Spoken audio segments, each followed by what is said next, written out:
The focus of our walks is to observe higher-order classrooms that engage students in critical thinking and emphasize 21st century learning. What you are about to see is a video that captures the essence of our walks. The first category on our template is learning objectives.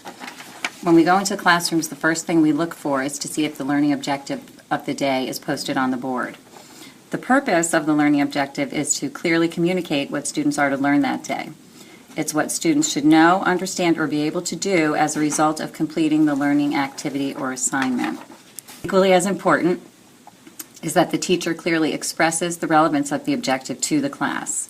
And this allows students to make connections to what they've already learned and to understand the purpose and where they're going with the lesson for that day. We want students to be aware of the purpose of the lesson, and we also want to see students demonstrating the relevance and purpose of the objective in their learning on that day. The students in this class are talking about Midsummer Night's Dream. We are at Act 5, almost all the way through the play. At this point in time, we've done a lot of in-class readings or reading of short passages independently, but now we're trying to read Act 5 independently to be able to understand at a high level of complexity for middle school students. The students today are going to answer some discussion-based questions in small groups, crafting short answers. The second piece we look for on our template are instructional strategies that are relevant to the lesson. The instructional strategies we're focusing on during walks come from Marzano's research-based strategies for increasing student achievement. The first of these strategies we're looking for is comparing and contrasting, a foundational skill across all content areas.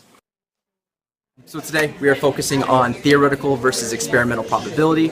There are groups of 4 or 5. All they're doing right now is conducting an experiment to get their experimental data, and then at the very end of class they are comparing the theoretical probabilities of events to the experimental probabilities of events. The next strategy we look for is summarizing and note-taking. Paraphrasing, note-taking, and summarizing help students build towards synthesis of information. We follow this by looking for non-linguistic representations, including visuals, drawings, and graphs. This can also include graphic organizers. These all support a student's natural tendency for image processing. Another strategy is cooperative learning. This will develop skills needed in 21st century careers. Members of groups will work together to develop better understanding of the concepts taught. The teacher has roles in this as well, the first being reinforcing of effort.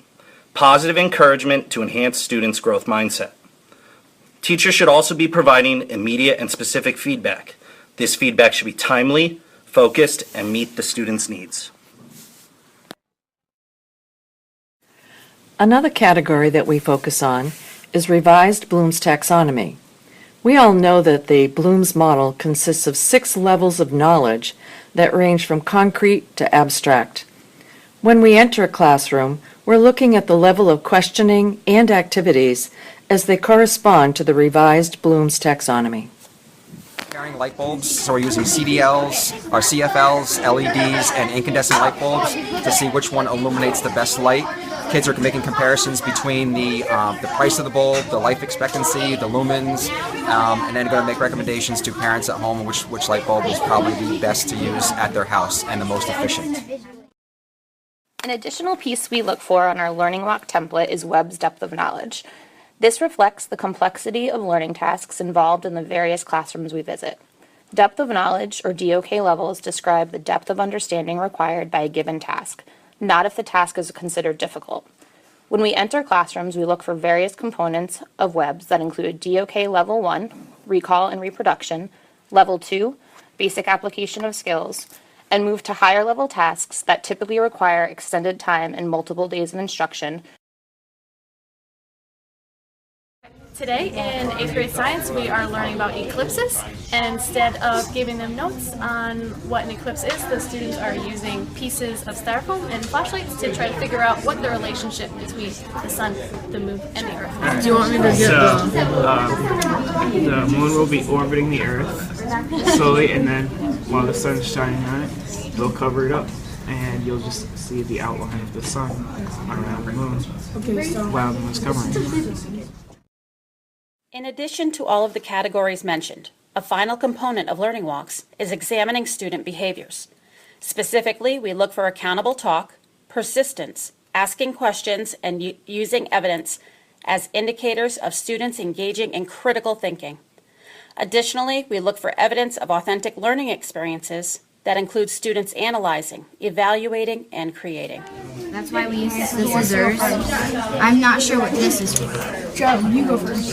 We'll probably use it later. So come over here and measure it. Yeah. Okay. When he measures it, just so you can cut it. Okay. Whoever wants to. Whenever you are done with one, It's one-dimensional. you Put like a line on it. So make sure you label it with the correct stuff, right? And you gotta take notes. You're taking your notes. After each instructional round, members of the observing team convene to reflect on their experiences.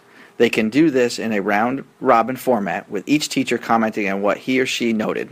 Administration starts by reminding everyone that the purpose of the discussion is not to evaluate the observed teacher, but to come to consensus on what they observed. Objective was posted. Yeah. The teacher expressed the relevance of it to students. And students were demonstrating the relevance Yeah. in their learning. I had some nice conversations with students about the importance of the objective in the lesson, with a big push towards the students. We're talking about their move towards independence as readers, especially with such a challenging text, and the value of that to literature. If we look at instructional strategies, they were definitely comparing and contrasting. They had two characters with viewpoints to discuss. Reinforce effort. Yep, definitely. And once again, that came back to the linking towards the independence piece. And for cooperative learning, he had 6 groups, 2 to 3 to a group, which we've seen. That's a it. small group size. It's more effective. Feedback went to each group. Feedback, yeah. So this group has been involved in our learning walks from the very beginning, going back 3 years ago. Why don't you talk about your experiences with this? I think one of the most valuable pieces I've found is being on both sides of the learning walks. First being the person going into the rooms observing versus being the teacher who's being watched.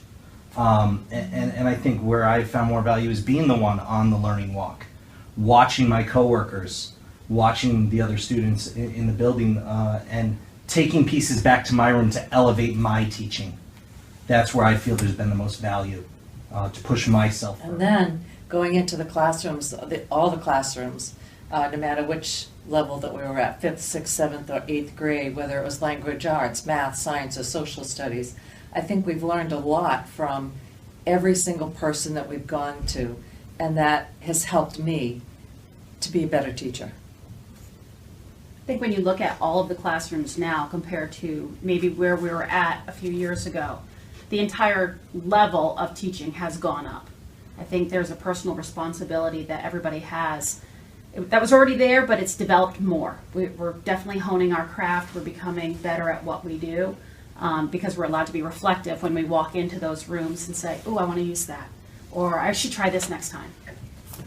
I agree with all of you, and I think the evolution of the learning walks has been great because this has truly become a real professional learning community. Like you said, when we go into classrooms, I can go into a math or science classroom and still take back things to my classroom, and it really makes me reflect on my practice as a teacher. And I think anybody, because everyone's been trained at this point in the building, and I think that's what eases everything about learning walks, and people have taken a lot away with it. Yeah, and just to follow up with that, I agree. I think now that everybody's trained, when I speak to people about learning walks, and there's a lot less apprehension. And also, I think what most people that I've spoken to have said they've taken away is that it's just what Kathy said, is that it's helped them to improve as a teacher by going in and seeing what other people do, and maybe looking at their lesson planning a little bit differently and saying, how can I take this particular activity to the next level for my student? One follow-up question to all of this, because one of the concerns that came up for us when we first started this process is teachers being concerned that this would be evaluative. All right, and I think we've worked really hard as a group to dispel that it's not evaluative, it's about improving your own practice. Can anybody speak to that at all?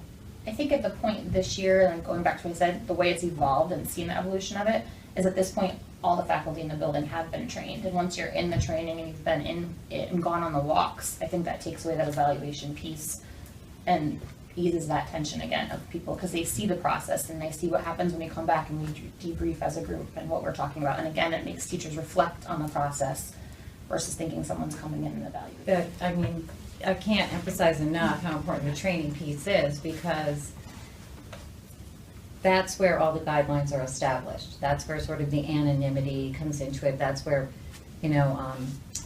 you learn that the discussions aren't shared, that feedback comes from the administrators to the teachers.